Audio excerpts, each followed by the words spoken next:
আজকে রান্না করব ডিম আলুর ঝোল।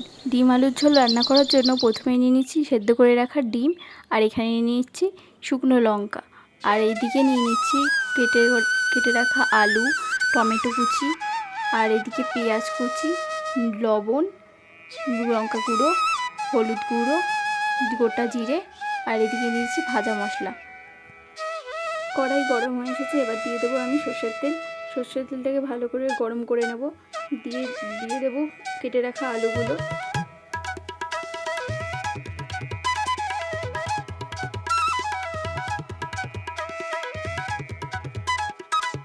এবার এখানে আমি দিয়ে নিচ্ছি পরিমাণ মতো লবণ আর পরিমাণ মতো হলুদ গুঁড়ো। আলুগুলোকে ভালো করে ভেজে নেব।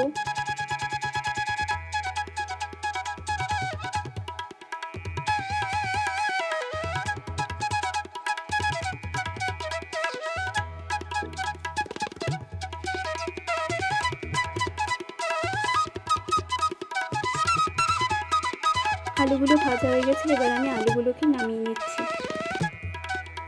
কড়াইয়ে অল্প পরিমাণ তেল দিয়ে সেদ্ধ করে রাখা ডিমগুলোর মধ্যে লবণ আর হলুদ মাখিয়ে তার মধ্যে ছোটো ছোটো ফুটো করে দেবো চামচ দিয়ে, যাতে ভেতরে লঙ্কা, তেল, নুন, ঝাল ভালো করে ঢোকে।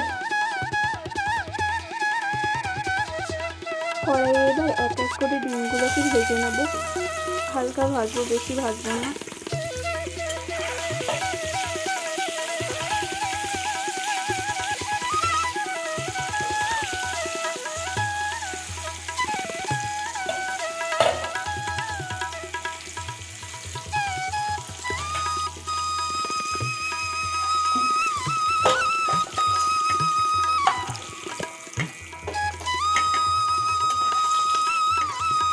এগুলো ভেজে তুলে নিয়েছি। এবার আমি কড়াইয়ের মধ্যে দিয়ে দিচ্ছি গোটা জিরে আর দিয়ে নিচ্ছি দুটো শুকনো লঙ্কা।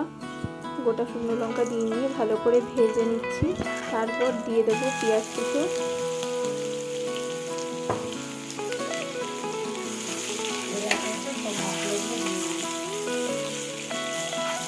তারপর হালকা নেড়ে চেড়ে দিয়ে দেবো টমেটো কুচি।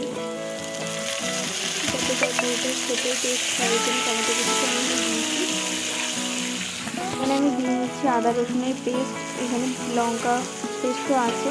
তার মধ্যে দিয়ে নেব অল্প পরিমাণ লবণ পরিমাণ মতো, আর এখানে দিয়ে নিচ্ছি অল্প পরিমাণ হলুদ পরিমাণ মতো, আর এখানে দিয়ে নিচ্ছি জিরে গুঁড়ো। দিয়ে ভালো করে মশলাটাকে আমি কষিয়ে নেব। আর লাস্টে লঙ্কা গুঁড়ো দিয়ে নিচ্ছি পরিমাণ মতো, যাতে ঝালটা ঠিকঠাক থাকে। তারপরে আমি মশলাটাকে ভালো করে কষিয়ে নেব। মশলাটাকে কষিয়ে নেওয়ার পর হালকা জল দিয়ে দেবো, মশলা খাওয়া জলটা। মশলা কষানো হয়ে গেলে এখানে ভেজে রাখা আলুগুলো কষানো ঝোলের মধ্যে দিয়ে দেবো। ভালো করে আরেকটু কষিয়ে নেব।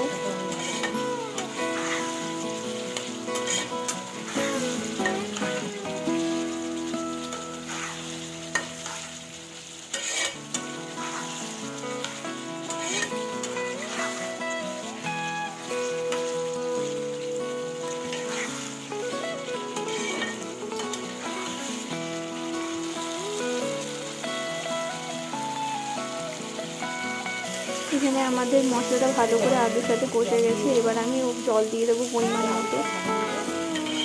জল দিয়ে আর একটুখানি কষিয়ে নেব। ভালো করে কষিয়ে নেব। ঢাকনাটা ঢেকে দেবো 5 মিনিটের জন্য। ঝোলটা প্রায় হয়ে এসেছে। এরপর আমরা এই ঢাকনাটা খুলে নিয়েছি। দেখতেই পাচ্ছি এখানে ভালো মতো আলুগুলো সেদ্ধ হয়ে গেছে। এবার ভেজে রাখা যে ডিমগুলো ছিল সেই ডিমগুলো এক এক করে ঝোলের মধ্যে দিয়ে দেবো ভালো করে। আর লাস্টে দিয়ে দেবো শাহি গরম মশলা দিয়ে হালকা নেড়ে চেড়ে নামিয়ে নেবো ডিমের ঝোল।